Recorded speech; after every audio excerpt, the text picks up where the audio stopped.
Hello, everybody, and welcome to episode 7 of ScholAceStic, a podcast where I help you ace your scholastic pursuits. Today, I'm going to discuss how to romanticize studying and why you should do it. Let's get into it. You've probably heard of the trend of romanticizing your life. What this ultimately means is being present and taking delight in each moment and in the little things. For example, whereas you might just mindlessly chug your coffee in the morning to get a caffeine boost, you can choose instead to spend time with and enjoy your coffee, noticing all of the flavor notes in it and expressing gratitude for it. Ultimately, romanticizing your life is about being mindful and present. So, how can we do this with something like studying, which can feel like a chore? There are several ways of romanticized studying.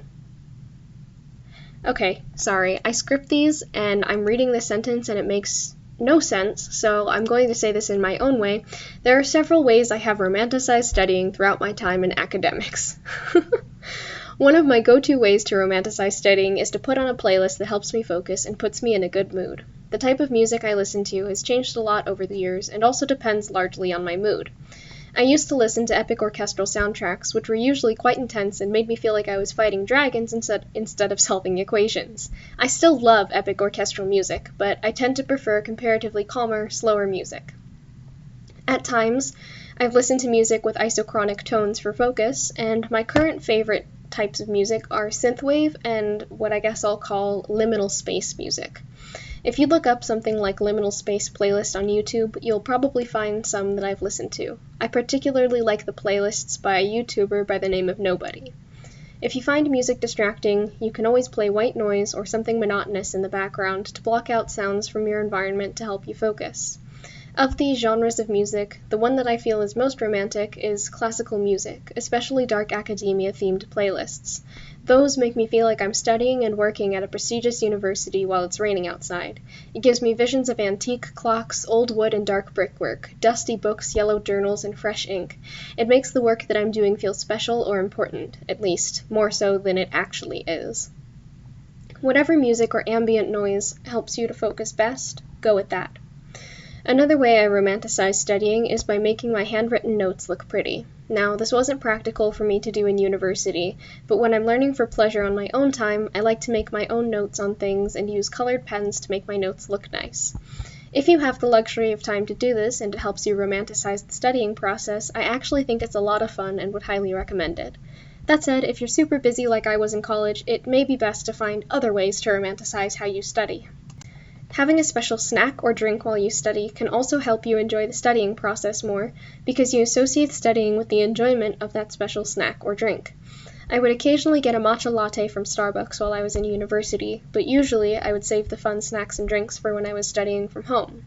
My current favorite study drinks are sencha tea, matcha lattes, and coffee with amaretto, hazelnut, vanilla, and sometimes dairy-free milk. For study snacks, I like small, easily accessible things like crackers, fruit snacks, or something I can eat with my hands without making a mess. This might sound odd, but I also like to dress nicely when I study. When I feel put together, I study better. I usually wear a little makeup, something dark academia themed, and I sometimes wear a fancy watch I own that helps me feel more professional. I've noticed that if I look the way I think a successful student would look, I enjoy the studying process more, and I study better. I've even been known to wear a dress shirt and tie when I study to help me romanticize the process. Now, working outside is not always feasible, especially with extreme hot or cold temperatures during certain parts of the year. However, when the weather is mild, I like to study outside. It can be difficult to work on a computer outside due to lighting issues, so when I can't study on my computer, I'll read and annotate a book. Going outside is also a great way to get in a study break. If you can, go for a walk. If you just need to get your blood flowing, it can be a quick walk. If you've been seated most of the day and just need to move, you can go on a longer walk. I really enjoy long walks out in nature and would highly recommend them as study breaks. During these walks, you're not allowed to think about anything school-related. You need to be present during the walk for it to be a proper study break for your brain. If you want, you can pretend you're a character from a book, or you can invent a character for yourself. Anything that temporarily gets your mind off of studying.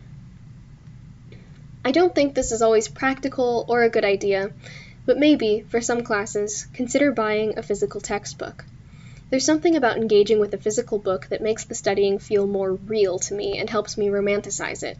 Maybe it's because I've gotten so used to and bored by online textbooks that it's just a nice change of pace to have the real thing in front of me instead.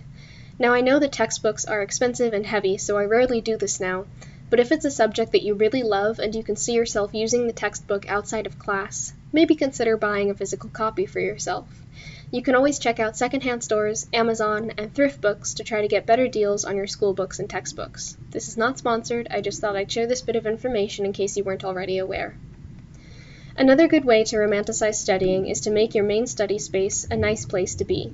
I imagine a cute little desk with fairy lights strung up around it, Polaroid pictures pinned to the wall, and neatly stacked books and journals with lots of fun pens to choose from.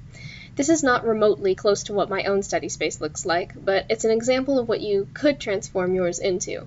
You can also put up inspiration pictures for yourself to help you feel more studious, like pictures of old architecture, old books, anything and everything academia themed. If you're like me and you study a lot of sciences, you can put up aesthetically pleasing diagrams related to what you're studying. You'll likely be spending a lot of time in this space, so you might as well make it a nice place to be. And finally, remember your why. Why are you studying these things? Think about what makes these things interesting. Try especially hard to do this for the subjects you don't find as fascinating, and think about why you enjoy studying them. Also, consider who inspires you to study. Is it your family and friends? Is it a professional in the industry you want to go into? Is it a fictional character? Think about all the things that inspire you and make notes of them so that when the studying inevitably gets hard and you're struggling to romanticize it, you have something to remind you of what it's all about. I hope you learned something and enjoyed this episode of ScholAceStic. If you used the tips I discussed in this episode, let me know how it worked for you. If you all have your own tips on romanticizing studying, please share them in the comments so we can all learn from each other. In the next episode, I will talk about how to stay sane while studying, especially when the going gets tough. Work hard, take care, and I'll talk to you in the next episode.